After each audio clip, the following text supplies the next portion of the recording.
Sometimes value barrier may be reverse. That means low value products might be difficult, low price products may be difficult to sell. That is why you have campaigns like it is smart to buy cheap by certain departmental stores. It is smart to buy cheap.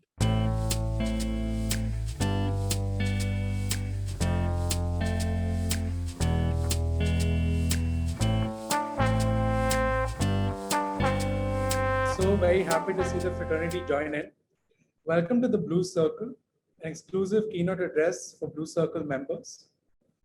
It's such a big privilege and pleasure to connect with everyone and our distinguished keynote speaker, who is handpicked because of the think input and the rich experience he brings in. Thank you also to our distinguished audience for joining us, most of whom are CEOs, CXOs, and senior leaders. Many of them are our members and are repeat visitors to our webinars. This is very encouraging and motivates us to provide even high levels of dialogue through the online mode as well. For those of you who are new with us today, Blue Circle is the world's first sector-specific networking app for business leaders that's built in India. We currently focus on 20 sector communities such as e-mobility, energy, real estate, and many more.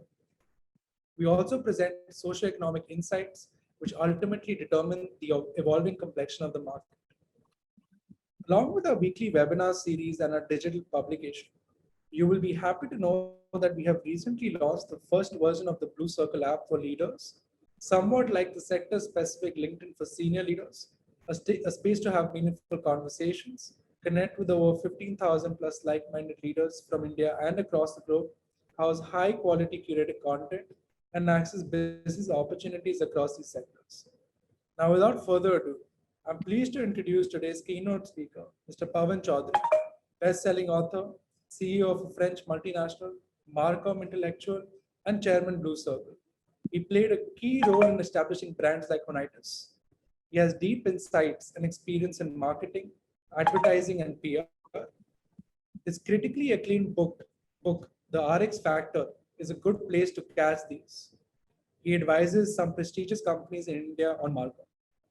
And for today's topic, Mr. Choudary will be discussing how to handle consumer resistance to new products.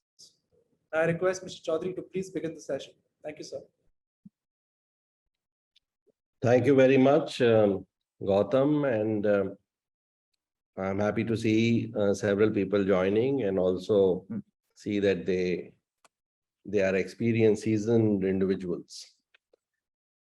I have some kind of handicap right now, facing a handicap in sharing this PPT which I had made for this presentation.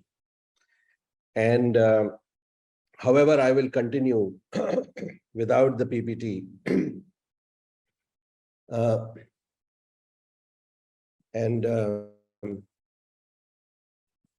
Let me begin by telling you what are the barriers to innovation.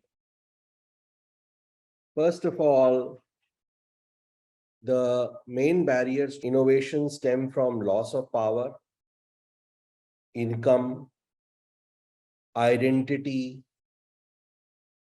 or lack of imagination. So, what do I mean by that? That will become clear in the examples which I give you regarding how technologies were resisted or how new products are resisted. Writing as a technology was deeply resisted by society. People felt that calligraphers and writers will lose their business. It was a threat to income. People felt that they will not have the ability to share knowledge which is coming from internal sources, but will be dependent on external marks. That was a threat to identity. So writing itself as a technology with brush and ink was opposed greatly. Printing similarly was opposed. Why printing was opposed? Because people felt, the powerful people felt that now rebellions will become easier as rebellious thoughts can spread faster. Machines were opposed. There was a tribe of people called Luddites who used to go and break machines and factories down, because they did not realize that not only will machines reduce drudgery, they will also reduce the cost of products and thus make standards of living rise. But they felt that these machines will take away their jobs. Threat to power. Electricity was opposed. In fact, Morton, a very important scientist during that time, when Edison discovered electricity, said this is not possible. Imagine that you will have a power generation unit and that will transmit the power through lines coming into the city. Those lines will take the power into your homes, which will light a bulb. It was not conceivable or imaginable. That is why Edison had to do all this himself by starting Edison Electric, which is today's General Electric. Similarly, people could not imagine when the automobile came and petrol was only bought from the chemist shops in small bottles. How will a system of gas stations, refineries, etc. will emerge to fuel this new vehicle for mobility? Imagination. We can't imagine. Sometimes we can't even imagine that this current technology and will improve in quality. But let me come to that in a moment. Let us come to see what are the barriers to, some examples of barriers to new products. Coffee, which was a new product, 300 years it was opposed. It has been the most controversial product in the world, more controversial than nuclear power also. Why? Because when coffee came, the powers that be, that means the kings and the priests, who had an unholy alliance to monopolize power, they felt that coffee shops will become the new breeding grounds of rebellions. So, threat to power. The beer makers in Germany, the liquor makers and tea makers in UK, and the wine makers in Italy and France also felt threatened by this drink, this daytime drink. That was threat to income. And coffee was opposed tremendously. Steel glasses, when they came into the market, the salesman had to go from door to door in a colony, put the steel glass before the housewife. It was a rumor was spread that steel can be carcinogenic, can cause cancer. Used to fill the water in the glass and tell her that I will come back in an hour and drink this water. Then go to the next house, leave a glass of water there, steel glass, and then make the whole circle and then come back to the first house and drink that water, just to demonstrate that steel glasses were safe. So some of these barriers may be real or they may be imagined.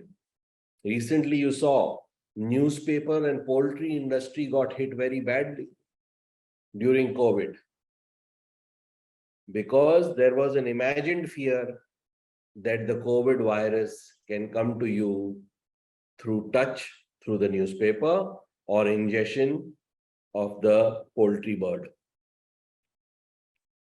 Microwave ovens also suffered from imagined barriers in the beginning because people felt that the radiation, they may be exposed to radiation because of microwave ovens.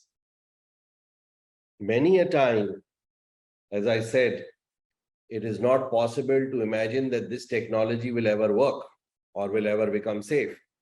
Washing machines, when they came into the market, that time, the bulb was the main product in the homes. So how the bulb used to be installed or put off and on, to put it off, you put it on, you had to attach it to the socket. And to put it off, you had to unscrew it from the socket. There was no concept of a switch. So when washing machines came and there was no switch, you had to similarly plug or screw on the washing machine plug onto that socket. And when ladies were doing it, their hair used to get caught in the washing machine. So it became a very dangerous kind of a product start till the product augmentation with the switch, etc. came. Similarly, fridge used to explode in the beginning. Fridges used to explode. So these are reasons why we either cannot imagine that this product will become okay, or there are some imagined barriers of performance or risks, or there is a threat to identity. Threat to identity, I already shared with you for coffee, and let me also share in tractors. When tractors came, people felt, farmers felt, that this will take away our oxen and horses. And their lifestyles were inextricably connected with these horses and oxen. They did not want to imagine a world without them. Similarly, when the car came, people felt that a very important part of their lives, their horse, will be substituted by the car, and they were not comfortable with it. In fact, there was such a strong campaign against cars by buggy owners and horse owners who said car depreciates over time, but horse appreciates over time because it gives birth to new horses. And that was the level of, let me say, identity affection to horses. Next slide, please. So consumer resistance to new products depends on two broad, let me say, strands of factors. One is the degree of discontinuity or change. If the change is very discontinuous, for example, when computers came, the change from the ledger to the computer was very discontinuous, or from the computer to the from the calculator to the computer was very discontinuous. Such changes are objected to more. And if the degree of discontinuity is less, then the barrier is not so strong. For example, the move from rotary phones to push button phones, rotary dial phones to push button phones, the move is not so discontinuous. So, and this degree of discontinuity or change ultimately determines functional barriers to the product. The other strand of factors, or braid of factors, which will determine how much will be the opposition to the product, rests on conflict with the consumer's belief structure. What are his beliefs? What are his behaviors? Is it a cultural impediment, this new product which is coming? All these group together and determine the psychological barriers to new products. Next slide, please.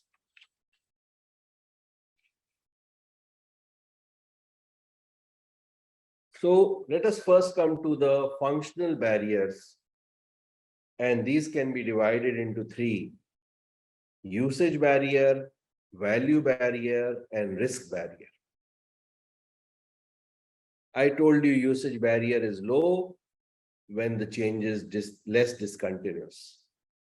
But let us look at the usage barrier in carpooling, which has been tried at least 5 times in the last 10 decades in the world.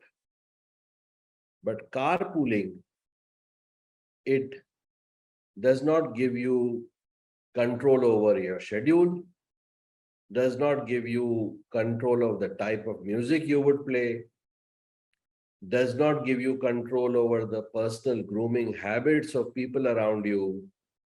And in times of COVID, it has also started kind of suggesting a higher microbial load in the vehicle.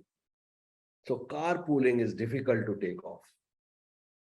Computers, I told you, were difficult to take off. Usage barrier is high because the change is very discontinuous. Value barrier. Video discs, for example, they could not take off because they could not record like VCRs could. They could not be reused like video cassettes. And eventually, with the VCR prices coming down, they proved to be much more expensive. They died. Similarly, the total cost of EVs even today, electric vehicles, is a value barrier. Risk barrier. This is the third type of barrier. Physical risks. Is there in new drugs, insecticides and fertilizers because they should not harm the soil, hair colors because they should not harm your hair. These could be real or imagined, these physical risks. As I told you, in newspaper and poultry's case, these were imagined. In the case of diesel cars, when diesel cars came, there was a very strong opposition or to the greater noise they made, the greater maintenance they had they needed. And all this opposition got diffused throughout the market. So diesel cars had a long gestation period before they were accepted. They were not as bad as the world thought they were. Economic risk. This is the other risk. First risk was physical risk, second is economic. The pace of price change. This happens very commonly in electronic products. People delay the purchase thinking that the product price will shortly come down. And what is the cost of obsolescence? Will there be takers for your product, or your product will sell as junk if it is to be sold secondhand? Functional risk. Performance uncertainty due to inadequacy in testing or not enough satisfied customers. Here, let me tell you about two of my favorite brands, Hero Honda and Hero Coke. When Hero Honda came into the market, it was sold as the fill it, shut it, forget it bike on 80 kilometers an hour. And it picked up, it became the largest selling bike in the country. Then they stopped advertising 80 kilometers to a liter. They realized that people are no longer buying the bike because of an advertisement. They are going to existing users of the bike. There are lakhs of users and they are checking how the bike is. So let us give to the existing users some words to talk about our bike. So they came out with this famous ad, Aapka Shandar Humsafar, Hero Honda. where people are voicing, existing customers are saying Shandar Sawari, Jandar Sawari, no problem bike, and so on. Super success. Then the same company came with a product called Hero Puck, which was a moped. Now there were not enough satisfied customers. And the category was also new. It was a moped, 50cc, I think. So they came out with a new ad. They said, Akele hoti hai har nayi shuruaat. Amir Khan is saying, Akele hoti hai har nayi shuruaat. Jab Shakti ho apne paas, to jamana dega saath. Hero Puck. Trying to make a pioneer out of the buyer of Hero Puck. Trying to handle the fact that there are not enough satisfied customers. The third type of risk is social risk, where you can be subjected to peer ridicule. For example, for having a fur which comes from animals. Recently, there was a lot of peer ridicule against people whose carbon footprints are very heavy because they use private jets. So that is also a risk barrier. These are the functional barriers. Now let us come to the psychological barriers in the next slide. The psychological barriers are barriers of traditional thought or belief systems. First, for example, for some, computerized dating is an anathema. For some, beer is a blue-collar indulgence. Yesterday, I was at a dinner where a gentleman from Dubai was justifying why he likes beer, because he understands that beer may be considered as a little down market beverage. Gin and tonic was once considered a sissy drink. Image barriers. For example, India as a manufacturing destination till recently, and in some regards even now, is not considered to be so top-notch. And there might be things in our culture which might be coming in the way of this this claim. But that is not just the case of India. 1.5 centuries or nearly 2 centuries back, Germany, which is one of the top exporters of products today, was considered a poor quality destination. It was very commonly said in UK that these products are German, they are no good.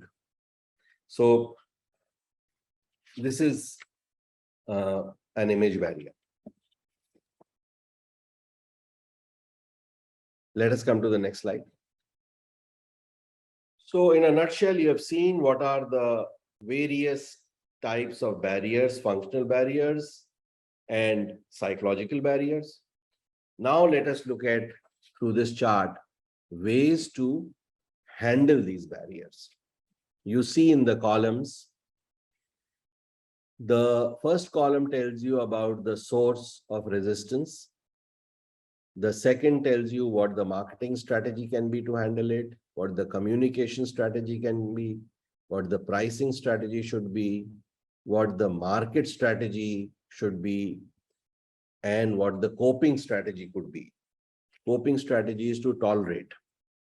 So let us look at the usage barrier. When usage is a barrier, you can develop a system which integrates the product with the preceding activity. For example, when dishwashers were not being accepted so well in America, they integrated dishwashers, they sold the dishwashers idea to builders so that they would integrate it in their systems, in their kitchens. And then when the persons tried it, they realized, though this requires a specific type of utensil, it requires a specific type of detergent, but it is a good product to have. So this is one way to handle the usage barrier. The other way to cope with the usage barrier is to mandate usage. For example, seat belts were not so popular till they were mandated. Smoke alarms were not so popular till they were mandated. In the psychological barriers, which is shown down, you will see there are products which have faced psychological barriers um, like birth control pills. In India, children were considered Bhagwan ki Deen. And it was contraception of any kind was opposed to culturally. There also government can help. And in case of seat belts, smoke alarms, it has helped. And several other products, if you can mandate the usage. I remember in the lead-free gasoline, when lead-free gasoline came into the market in the US, that time there was the engines were not ready to use these products, so the product was not accepted. So the company, I think it was Standard Oil, it went to the government and sold their ecologically friendly lead-free gasoline idea to them. Then the government mandated changes in the engines, and then cars started rolling on the roads which could use lead-free gasoline, and then it was a big hit. Let us come to value barrier. Here, you need to improve the product performance.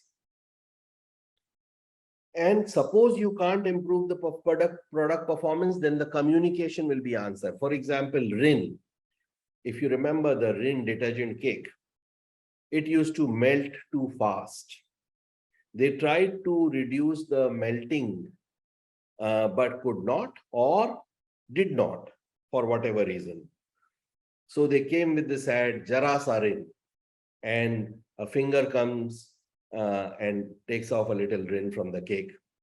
So kind of saying, Zara sa rin, safai ki shakti zyada. Or you change the product positioning. And this is also, this comes again in the communication piece. Ranbaxy came with a product called Gramoneg. It was for diarrhea of children. And this salt was being sold at 10 rupees per tablet. Whereas the conventional products for diarrhea for babies or kids were just selling for 1 or 2 rupees. So this product did not take off, though they were saying that we are much better as a product as compared to the others. Then the marketing minds behind this, they said, let us not sell the product. Doctors are not thinking diarrhea is such a serious indication. Let us increase the seriousness of the indication. And they came out with a campaign saying millions of babies in India die every year because of diarrhea. Did you know? And they tried to make diarrhea a very serious indication. And very soon they realized that the doctor is now prescribing the 10 rupee tablet. Similarly, you can communicate in such a manner to the customer that when you buy your more expensive product, it is a reflection of your concern. The other way to handle the value barrier is to reduce price by lowering costs or lowering margins. I think this is a risky strategy, because often when you lower the price, your sale does not proportionately go up, because the fact that you have lowered the price is not communicated through your salesmen or through your advertising and marketing in a relentless manner. And sometimes the competitor also follows suit, and then it is a downward lowering of prices, which ultimately leads to brinkmanship. Brinkmanship, as you know, is when you take the other person to the brink, your rival to the brink of a, let us say, mountain, when there is a valley valley below, and you hang on to his lapels and embrace him and say, I am ready to jump, but I will take you down with me. So that kind of a behavior is often seen when there is a price war. Sometimes value barrier may be reverse. That means low value products might be difficult, low price products may be difficult to sell. That is why you have campaigns like it is smart to buy cheap by certain departmental stores. It is smart to buy cheap. So the third barrier is risk barrier. Here, one of the marketing strategies could be you use a well-known brand name, or you tell, for example, if you're selling a software, you say that it is compatible with IBM, etc. You grow in the shadow of the well-known brand. Then you take endorsement and testimonials from objective people. Sometimes you do demonstration ads. Recently, I think Ola Electric did an ad on the safety of its battery by making the CEO sit over an oven in which the battery has been placed and the battery doesn't catch fire. So some products also allow you to show that that they can work better. For example, Dettol outsells Savlon, and many people say that it is because of the demonstrative visual effect of Dettol. I mentioned that this in one of my books also, that when you add Savlon to water, nothing happens. But when you add Dettol to water, there is a cloud formation and patient thinks now the germs are dying. So then you facilitate trial, or you can increase market exposure through sampling, etc., to tell the patient, tell the doctor, or tell the consumer that it is safe to use your product. Then psychological barriers. I already told you about cars and tractors. Here you need to educate your customers. It's a communication strategy. Let me remind you of one brand which did it very well. Unfortunately, the company later on tanked. That was Videocon washing machine. When it came with this ad, Videocon washing machine. It washes, it rinses, it even dries your clothes. In just a few minutes, you are ready for the show. It washes, it rinses, it even dries your clothes was also a part of the education. Coming to, sometimes you have to just understand and respect tradition. For example, in India or in some other countries, some kind of foods would not be marketable, and you have to respect that. Image barrier. Here again, if you can borrow a good brand name, or you can make fun of a negative image. Eggs did it pretty well. Eggs were supposed to be creating a lot of, let me say, heat and some kind of lifestyle disorders or lifestyle pathologies earlier, till the Eggs Council of India came out with that ad, Sunday ho ya Monday, roj khao ande. And that did a lot of lot for removing the negative image of eggs. Sometimes you have some other image barriers. For example, a few decades back in India, it was supposed that you should not wash your hair daily with shampoo. And then slowly, with the work of many companies together, that image, or that daily use of shampoo can be harmful, was done away with. So this is broadly what I wanted to share with you in a capsular form about barriers to new products and new technologies. I've been selling or helping my teams market new technologies for last couple of decades. And I wanted to present in a capsular form what I know.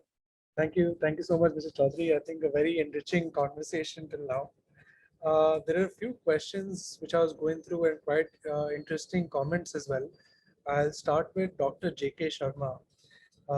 He said the book titled Strategic Brand Management by Mr. Ambi Parmeswaran highlights that while products provide psychological benefits, the brands provide psychological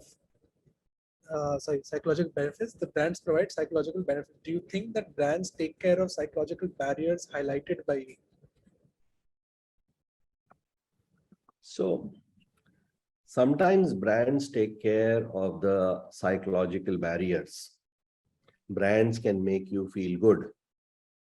For example, recently, a young lady I know, she wanted to buy a Charles and Keith bag.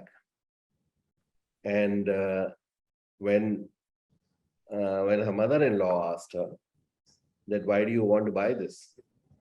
She said that because I don't have a single branded bag, and one of my friends, she has told me that you should have at least one branded bag. So possession of brands can surely give you some psychological, let me say, succor. But that brands can overcome psychological barriers, you cannot say, because many a time people are going away from brands. The super rich in the world are going away from brands often, because they say that if I can buy a Rolex or a Ralph Lauren, others can also buy. But I am so much richer than them that I would not like to be I would not like to be at the same stair in the staircase with them. I would like to go one step ahead. That I do not need the support of a brand for the world to know who I am or how wealthy I am, etc. So many of the super rich are going away from brands. They are going for non-branding. They are saying, I don't want the brand name there. You give me an anonymized brand of top quality. So, but it's a very good question. Next. Thank you. That was a very interesting point. I was also reminded of how Mark Zuckerberg has also moved away from brands and doesn't wear any branded t-shirts or shorts, which came in the news as well. So I agree to that. Yeah, because there is an hierarchy. There is an hierarchy in wealth also. But anyway, I've made that point. Right. Let's come to the next one, Gautam. By Vidyut Arte, he's made a comment and then he has a question on that. The comment is, in India, socio-cultural considerations can be a significant barrier towards adopting change. Breakfast cereals continue to languish on account of the traditional choices available to consumers. Even the promise of convenience, goodness, modernity don't seem to be affecting adoption as wanted by those marketers. On the other hand, a category like chocolate, which was seen as meant for kids only, has undergone a significant transformation. The above was just an observation or comment, but seeking your views on socio-cultural barriers to consumption. Yeah, it's an interesting comment. Some USPs in the country have not done so well. Unique selling propositions. For example, convenience as a proposition did not do well for a long time. I don't know if you remember a product called Ole San. Ole San Kitna Asan. It was a nasal drop to decongest your nose. It did not do so well. So culturally, at that time, when this product was launched, I feel we were at a stage where comfort was not a very important attribute which consumer was looking for, or comfort was seen as a depraved luxury. It was better to be in a little uncomfortable situation, struggling, than to be enjoying too much of comfort. So, this question which you have asked, Vidyut, is an amazing question. There are many socio-cultural barriers to consumption. I will not be able to tell you offhand, only because there are so many.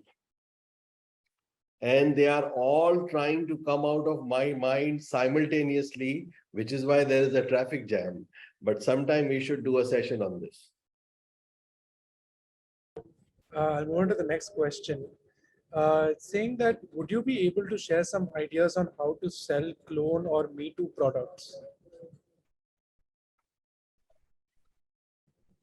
So, Me Too products also need to be differentiated. You will have to find some differentiating hooks in your product. Even if that difference is not justifiable materially. For example, the Godrej fridge, you remember? It was just like any other fridge. But they came out with this PUF. PUF was there in every fridge. But through communication, they differentiated their product. You can differentiate your product through communication. And that's a very powerful way to differentiate. You can differentiate your product through service. Today, you can even differentiate your product through business model. But some kind of differentiation is required if you want your product to be a successful brand when it is Me Too. So, also you can differentiate your product through government policy. There was this company, Core Parenterals. It came, of course, with a different product, but it differentiated it from others by specifying the level of impurity which was allowed in intravenous products at that time. And only its product could meet that. So, sorry, this is a differentiated product. But if you get some kind of a monopoly mandate from the government, that is also one way of differentiating a Me Too product and becoming a big brand. So we've received one last question from Ramya. The question is, how would you sell a mental health product in India? A place with the stigma, but there being a high need. Yeah. Unfortunately, in India, as Ramya correctly says, there's a very big social stigma associated with going to a psychiatrist or a psychoanalyst.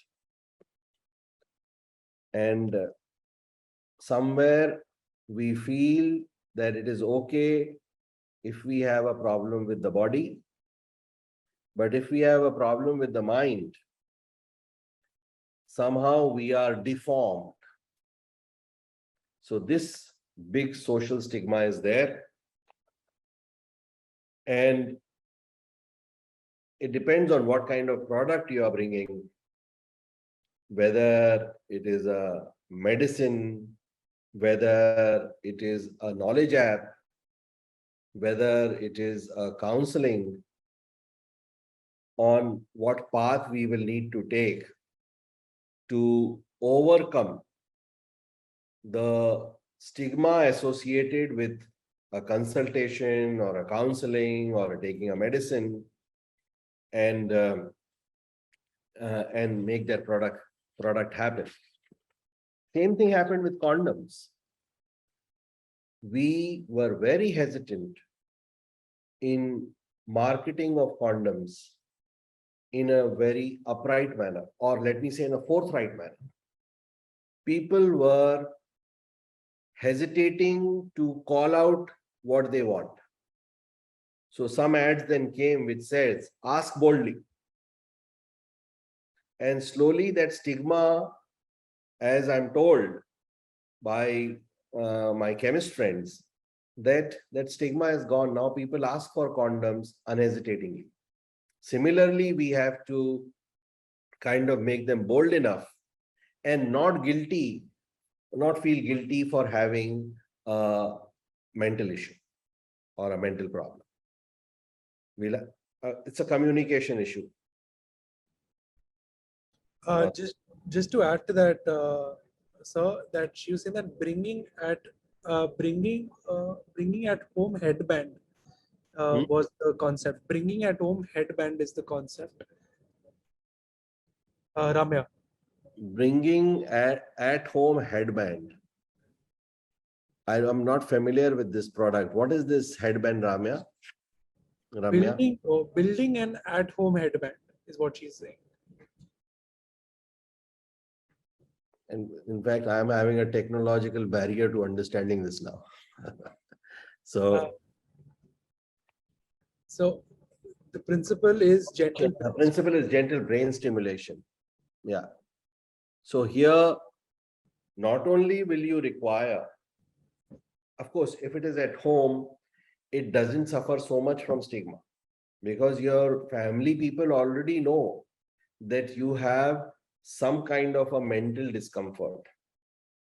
So they will not mind you using a headband and you don't have to do that secretly. But here validation will be important. That validation that this gentle brain stimulation is giving you real sedation or real tranquilizing effect or real comfort, that will be also one barrier to handle here because this is a new technology which needs to be validated. Understood.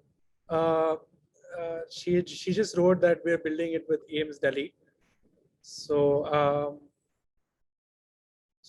I think she's now addressing her concern, which is private doctors are hard to bring on board. Ramya, I will just move on to the next question, which Vidyut has actually asked a little before. He's saying that last one. He's saying several marketeers have persisted enough to hit inflection point.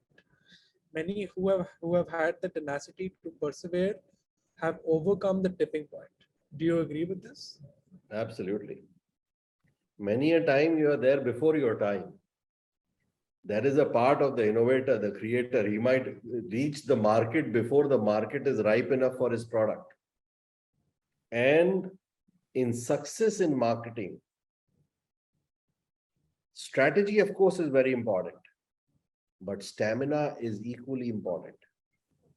You should be able to persevere and navigate in different ways towards your goal, undeterred by challenges and undeterred by failures. So, absolutely, I fully agree with Vidyut. So, sir, I believe we have just come to an end. In fact, Vidyut might be the ex-managing director of Cadbury's. Am I right, Gautam? I will have to check that, sir. But if Mr. Arte is here, he could share his in several markets he's written. Yeah, in several markets. So see, he might have more inputs to than me to give on consumer products. I would love to hear from him. Has he written something? He said yes, that he was the former MD of. Yeah, not only India, China also. And it's great to see him with us here. And his points are extremely valid and come from deeply seasoned insights and complement mine and make them much more effective. Thank you, Vidyut. So may I take 2 minutes of your time? There's actually another question which has come. Periya Sami Ramamurthy has asked, once the customer has moved from awareness to interest and started using the product, we find significant time lag in them becoming avid users. Any thoughts of accelerating this process? So this process is also getting accelerated and changing its shape with technology. The awareness, interest, desire, action, IDA model has changed because of the internet in a very big way. Or there are steps which are analogous to awareness, interest, desire, and action. How does awareness happen? Earlier, awareness was happening by telling about the product through advertising. Now the customer Googles, let us say he has to buy a chocolate. So, or let us say sugar-free chocolates. So he Googled sugar-free chocolates. Now, when he is Googling sugar-free chocolates and there are some blogs, your product should appear as a buzzword there or keyword there. That should be taking the customer to your website. There should be call to action. So awareness has happened, education should happen, comparison should happen, action may happen there and then, without the customer having to wait as he earlier had to do to go from one stage to another, and finally supplement it with action by going to the shop and buying it. All this can be condensed if we have a strong access on all these awareness platforms through blogs, then through websites, then payment gateways, and so on. If all this will work together, then you can condense the time which is required to move from one stage to another. And if you are finding that in any particular stage that they are getting stuck up, then of course you will need to find out what is the reason for that, and either technologically, materially, or from communication point of view, address it. Thank you very much, Mr. Choudary. On this note, I just want to say such an insightful and engaging session, and a privilege to hear you. Our guest and I have been hooked on till the end, and I've taken home several nuggets from this conversation. And thank you to our leaders in the audience for joining us and for staying till the end, and for always sharing excellent questions. It was a pleasure to hear you. Thank you very much. Very informed audience and very good moderator. Thank you. Bye. Thank you so much. Bye.